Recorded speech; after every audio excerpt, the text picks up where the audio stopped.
bonjour et bienvenue dans cette édition du mercredi 21 août.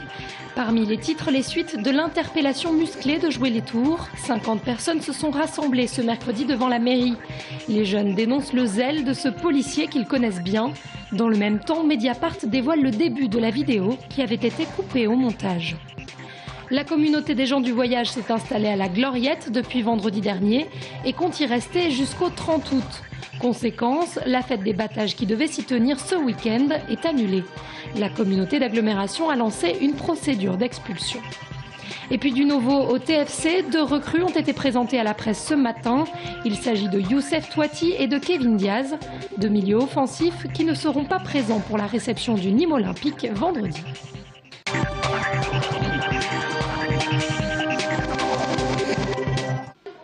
Les suites de l'interpellation musclée de Joué les Tours. Une nouvelle séquence a été mise en ligne cet après-midi par Mediapart.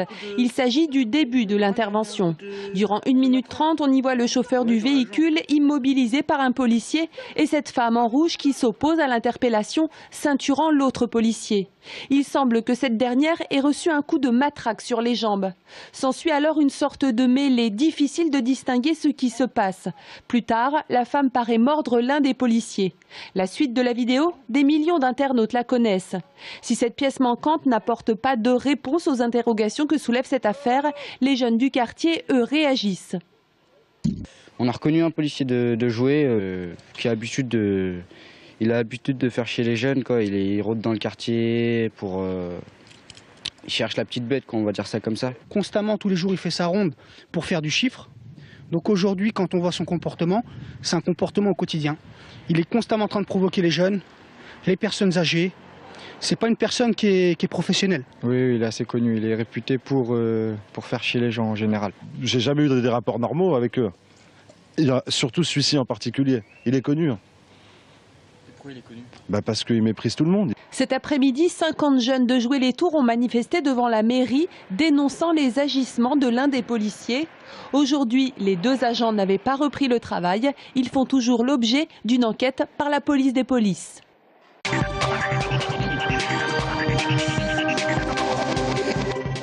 Chantal David est venue avec sa fille faire les courses pour la rentrée scolaire. Elle touche l'allocation de rentrée scolaire, une aide qui lui est devenue indispensable. Cette année, elle achète le strict minimum et pour faire des économies, Chantal a sa propre stratégie. Voilà, ça c'est fait. Regardez ce qui peut servir sur l'année d'avant pour l'année en cours et puis choisir les prix les plus bas. Bon, sans pour autant prendre les premiers prix parce que bon, c'est pas toujours l'idéal, les premiers prix. Et puis après économiser un petit peu aussi, faire comprendre aux enfants que c'est d'une année sur l'autre qu'il faut jouer sur le panier scolaire.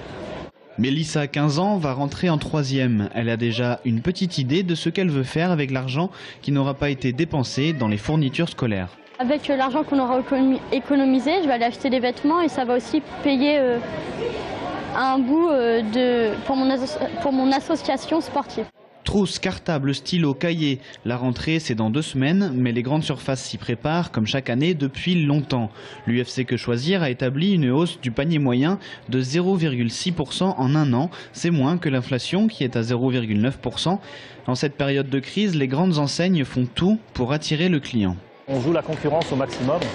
On travaille donc les achats longtemps à l'avance. On achète des gros volumes au niveau de Carrefour. Et on fait tout pour avoir le maximum de volume pour être le moins cher possible par rapport à nos concurrents. La grosse affluence pour les courses de la rentrée scolaire commence cette semaine. Pour ceux qui préfèrent encore penser aux vacances, les étals devraient rester pleines jusqu'à la mi-septembre.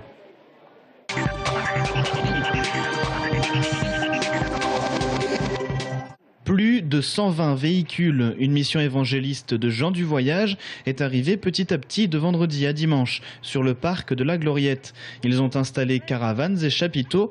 Conséquence directe, la mairie a annulé la fête des battages qui devait avoir lieu ce week-end.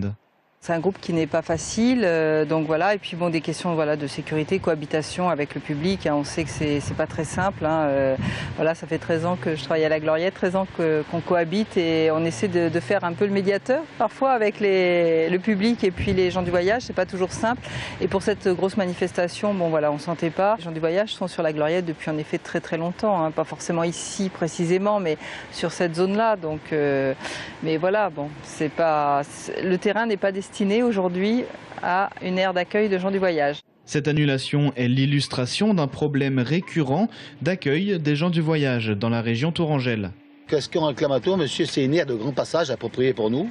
Combien dans tous les grandes villes? Combien dans toutes les grandes villes, un air décent, monsieur, que ce soit décent, qu'il y ait un petit peu d'air par terre, avec l'eau et le courant, qu'ils ne mettent pas d'une déchetterie comme ils font à chaque fois, ou dans un cimetière à 50 km d'un pays.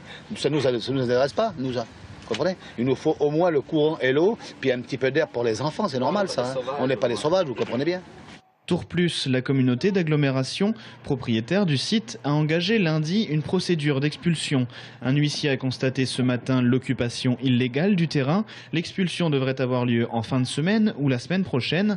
De leur côté, les gens du voyage comptent partir ce dimanche.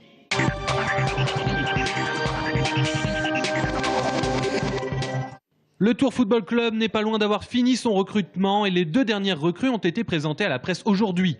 2 milieux offensifs, Kevin Diaz sur le flanc gauche, Youssef Touati à droite. Sur les 3 dernières années, Touati a fréquenté 3 clubs, l'AS Cannes en national, le Red Star en national et l'an dernier le FC Istres en Ligue 2. Avec toujours la réputation sulfureuse d'un joueur difficile à cadrer. Non, c'est surtout avec le staff, mes relations avec le staff, avec le coach, avec les joueurs. C'est ça, moi, qui je porte vraiment une grande importance. Et à respecter le club et tout le monde. À peu près sur le terrain, pas de problème. De son côté, Kevin Diaz connaît Olivier Pantaloni pour avoir officié sous les couleurs d'Ajaccio en 2009-2010. L'an dernier, le milieu âgé de 25 ans jouait pour l'OGC Nice, mais Claude Puel ne pouvait lui promettre plus de temps de jeu avec l'équipe première. C'est donc à Tours que Diaz va tenter de rebondir. Forcément, c'est vrai que j'attendais un peu des réponses de la Ligue 1. J'avais envie aussi de re-signer en Ligue 1. Maintenant, c'est vrai que c'est le marché très compliqué maintenant en France. Donc voilà, c'est vrai que ça a traîné un peu, mais ça s'est fait et tant mieux. L'entraîneur du Tours Football Club, Olivier Pantaloni, sait qu'il a à ses côtés 2 joueurs revanchards, 2 joueurs de percussion. Il faut arriver à trouver les mots pour les rendre un petit peu, entre guillemets, plus raisonnables. Mais c'est important d'avoir du caractère pour pouvoir s'exprimer au meilleur niveau. Touati et Diaz ont signé pour 2 ans avec le club tourangeau et ne seront pas alignés sur la feuille de match pour la réception du Nîmes Olympique vendredi à la Vallée du Cher.